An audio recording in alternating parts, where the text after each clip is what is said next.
We're gonna celebrate. Daft Punk, if that's just the mood you're in, there's a whole playlist you can nick off BBC Sounds.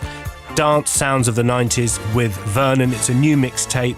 If you were suddenly loving that going back to the 90s, why not have a whole playlist for your life today? Dermot's back next week. He's got David Walliams on the programme. What a fabulous Saturday morning lies ahead. I shall be where you are, listening to the beautiful, lovely Dermot. Here's what happened today as I was Paddy, sitting in for Dermot. The mystery voice lives another week. Here's the real one. Enter the adult world. No one guessed it, so it lives another week. We started a new feature where I played Sally, this voice. I want the crooked eyebrows, I want the crooked teeth, the crooked hair, the crooked everything. And that's what he got. And I told you in advance it was Lauren Bacall, but I didn't tell her. She then guessed it because she's a remarkable woman. And I'm just wondering, will Dermot nick that feature? Because he nicks every other feature. That vinyl thing, he nicked off Joe Wiley. He nicked it. So he's obviously going to nick this as well, isn't he? That's what's going to happen for weeks. It's going to claim its own. Listen, thank you very much for putting up with me. The amazing Claudia Winkleman is standing by to rev your engines. And thank you for pressing the buttons and looking after me, to Simon and Gary, here on Radio 2, on the BBC Sounds app, on your smart speaker, and 88 to 91 FM. BBC News at 10 o'clock. This is Claire Ronacres. The head of the Royal Navy says harassment within the ranks will not be tolerated after he ordered an investigation into allegations of sexual assault and bullying against women in the submarine service. Admiral Sir Ben Key was responding to reports made by several whistleblowers in the Daily Mail, which included claims that men compiled a list of women to assault in the event of a catastrophic emergency. Emma Norton, who's the founder of the Centre for Military Justice, is calling for an independent investigation. So while it's very good to hear that response today, it doesn't go far enough, because ultimately it will still be the Royal Navy investigating the Royal Navy.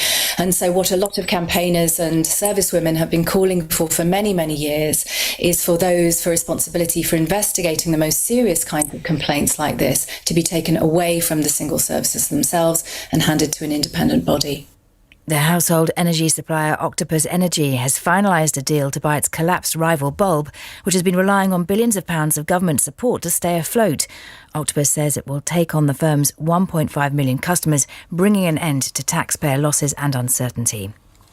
President Biden has condemned a violent attack on the husband of the leading Democrat, Nancy Pelosi, as despicable. Paul Pelosi was allegedly beaten with a hammer at his home.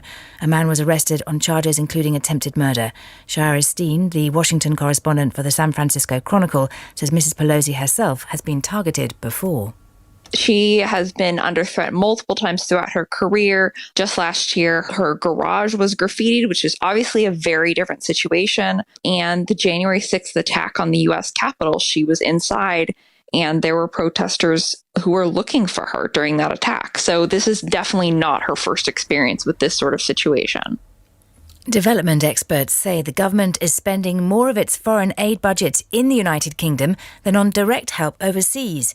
It's estimated that this year more than £4 billion will be spent in Britain, largely to support refugees.